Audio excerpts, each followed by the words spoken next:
Hey, everybody, it's your hospitality friend, Glenn. Thank you so much for tuning in today. You read the description, so you know we're going to be taking a look at the current state of the hotel market and how that construction pipeline is going to be affecting how you're doing business out there. So, a little midsummer temperature check, but we couldn't make this happen without our good friends over at Actable. Actable, remember, they give you the power to profit. Please check them out at actable.com.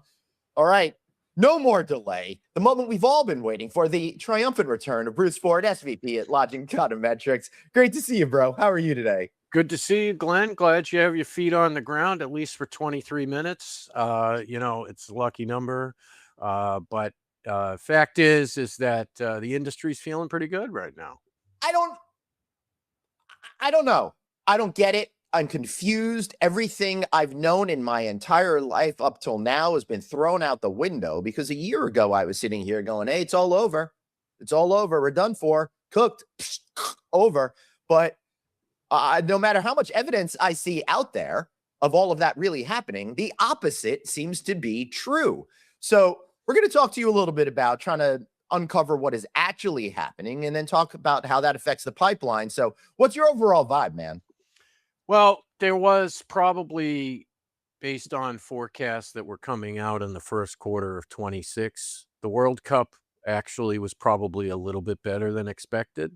Mm-hmm. We saw some international arrivals. We saw the tiering of really the travel, which was around kind of the around the group stage, and then once we got through the knockouts down to 16, it picked up Yeah. again.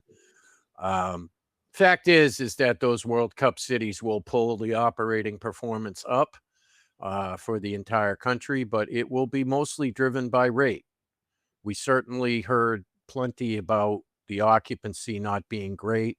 The occupancy was soft, largely because of the international arrivals, but Mhm. also those international arrivals, they just stay longer. They spend different. And as a result, That's right. um, ADR was strong, particularly on what they call match days, which is the night before and the night of. So it's Mm-hmm. a 2-day window. If you were an international arrival, you might stack a few of those on top of each other, and you're therefore occupying a room for longer. But as Americans, exactly what we talked about, Glenn. We Yep. travel a shorter period of time. We pick a more economic hotel, and we're in and out. Yeah. And That sounds very American. that's what happened. Yes, Um, next week I'm doing a 7-day vacation in 4 days. In and out. I don't know how you do that. Are you going through a cloning machine? Yeah, I don't know. All right, so the event experience is up. So I'll be curious to have this conversation with you at the end of July next year when we see performance averages and see how things change from this year's event bump. But generally speaking, Bruce, we've seen this trend over the last X number of years that people really will travel for events. It was bright in our faces during the Taylor Swift tour days. And I see that happening for a lot of music and festivals and food and beverage types of events as well. But other elements aren't doing as strong, huh? Keep in mind that you have country turning 250 this year. Yep. You now have all the concert tours that are beginning later this year because of the World Cup. So Mm-hmm. those stadiums are open. You're seeing more arenas be used, largely because the stadiums have been unavailable. And we're seeing training camps start for the NFL. So we're going right to the end of summer activities. Yep. So leisure has been good. That experience or luxury experience travel probably performing a little bit better than expected. And of course, everybody wants to talk about how good luxury is right now. And there are a number of elements for that. But the next generation, Glenn, just simply travels differently than you and me. We want to Yep. take our 2 weeks off every year, but they want to have a loaded week where they get on a plane every other year kind of Right. thing. Mm-hmm. So, um, it's a little bit different, and obviously they're building hotels around that Yep. difference. The meetings being up, certainly having those events here in the United States and using some of those event spaces again was a direct correlation to the meetings being up, but Right. also for future bookings too, as you had many CEOs and many high level executives enjoying these hotels and saying, maybe we should just come back here, and so we got a little bit of that as well. What I, has been a little bit soft is the business travel, of course. It is mhm. the summertime. It is a little bit soft. Conference attendance, not awesome. Uh, Okay. that being said, man, anecdotally speaking, there's more conferences than ever, at least in our sector over the summer. It wasn't all that many years ago, man, where we'd be hanging out in the backyard for 2, 3 months straight. Now I got event break, event break, event break almost every other week all summer long. It's wild. Mhm. Well, you're into a group of, conferences that are really not industry-wide, they're kinda company-wide, Yeah, and I yeah. think that those always happened. I just Mhm. think you're maybe a little bit into that more than usual, but certainly getting together is a prominent, feature of many companies' business plans, and that's because we just have more remote workers today. We don't get together as much as we used to, and so as a result, we got to have one of these meetings, right? All right, now, Bruce, on the flip side, I mean, everything feels expensive right now. I needed shock therapy after I saw it had filled up my tank of gas the other day. Mhm. Groceries are getting more expensive. Seeing more defaults on loans than ever before. Seeing credit card debt going absolutely crazy, and I know consumers have got to pull back at some point, or at least make some changes, and that's kind of what we're talking about here.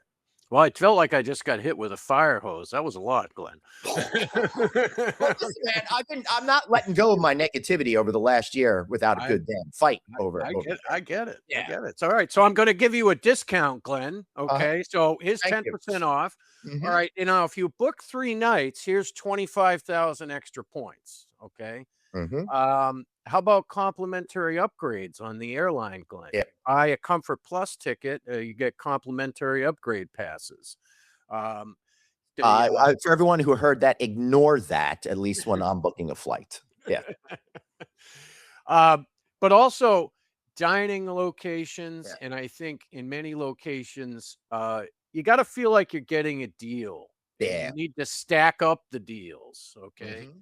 So, hotels are gonna deploy a lot of different strategies, um, really trying to just get more flow of guests. Occupancy has gotta get a little bit better this year to be able to say we had a really positive year. And there are groups that they can get to that might affect that. But also, I think um, kind of what they call drafting off of some of that international performance, I think will also Yeah. make a difference. Right. And I'm seeing the deal kind of mentality take hold at our local supermarket. Thousands of prices have been recently cut. So everyone's going in hard on that. I'm seeing deals, deals, deals wherever I go. So it's no surprise the hospitality industry is doing that. And one quick thing, Bruce, I think it's great that they're doing deals as opposed to lowering their prices, because we know once you cut the price, it's much harder to gain back that ground. That's correct. And we went a lot of years early in our career trying to figure out how that all worked, but now we know. Yeah. Um, We sure do. yeah. All right. So, with the remaining time, let's talk a little bit about where we are right now with real estate. So the new construction projects, we're opening more than we're starting, Yeah. so the pipeline is declining a little bit. We're still over 700,000 rooms, but we're getting ready to get ready as projects that are signing into the pipeline are, in fact, start dates in late 27 and 28. Of course, we have the Olympics now, which is the next big event in the United Mhm. States in 2028 in Los Angeles. And certainly, we're looking for growth in the pipeline and starts to be more prevalent. But we think we had a bottoming on construction starts early in 2026. So hopefully that continues to go up. That's yeah, we hope so too. So, how is all of this reflected in these numbers that we're looking at now? Yeah, so again, we had this quarter a little bit of an imbalance in openings were a little bit more frequent than starts, but starts were better this quarter than the previous quarter. We're still seeing a lot of transaction volume, which is leading to renovations and conversions. Transactions were up 23% last year, the first half of this year. Bruce, why are these transactions suddenly up, and why are we making movement here? We have to make a decision on what to do with our real estate, That- Glenn, because the loan is due, the yeah. renovation is due. It's 20% to 25% more to run this hotel. Am I going to keep it? Yeah. Okay. And that's what transactions volume leads to. It's not that it's a bad hotel. It's just the investment criteria that we put together 5, 8, 10 years ago is not the Right. same today. Right. And I think perhaps, tell me if I'm wrong, because again, I'm an outsider with this kind of stuff. I'm seeing a confluence of people who've been doing the proverbial kicking the can down the road, plus people that's terms are coming due, which is finally creating kind of a little bit more of a swell than we've seen in the last couple of years. Sure, and operating performance has been fairly good the Yeah. past couple of years in general, okay? Right. There are Even though some markets expenses not have been great. rising, the hotels have been performing. Yes. Yeah. So if even though your operating performance is improving, it's not improving 25% to cover the gap. Yeah. So it might be time to quote make a different decision and redeploy capital in another place where you're going to get a higher level of return. So that leads to renovation, repositioning, that leads to conversion, changing brands, whether that's inside of a franchise company or going to a new one. Mhm. And then, of course, the openings for new hotels. Those are not historic lows, but those are not certainly historic highs either.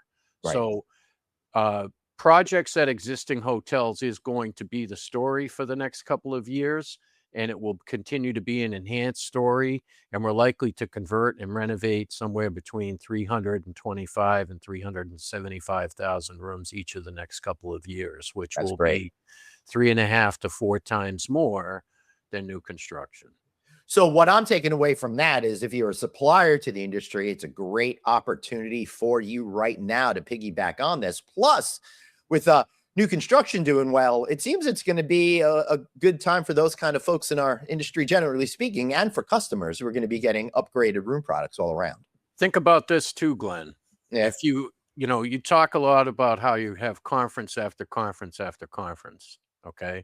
If I'm a hotel management company and I'm the president of the company and I intend to renovate 10 hotels in my portfolio this year, Yeah. I've got to talk to those GMs. Yeah. I've got to talk to those operations teams. And the easiest way to do that is to bring them together to do that. So I think the investment criteria and the plan of the company is on display because it's changed.